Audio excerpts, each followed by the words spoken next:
everyone, welcome back to our YouTube channel One to Step. So today in this video I'm gonna show you how to update name on Ring app. To get started, let's open Ring app. Before that, make sure you have already downloaded Ring app on your device. So when you open your Ring app, it will show you this interface. Now on top left corner you can see triple bar, tap on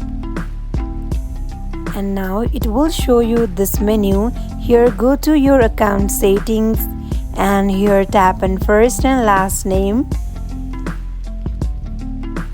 Now in name on right side you can see update link, tap on it. Now update name and tap on done. Again click on save.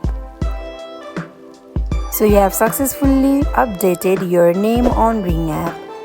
So that wraps for today. If you guys like this video, do not forget to like, comment and subscribe our channel.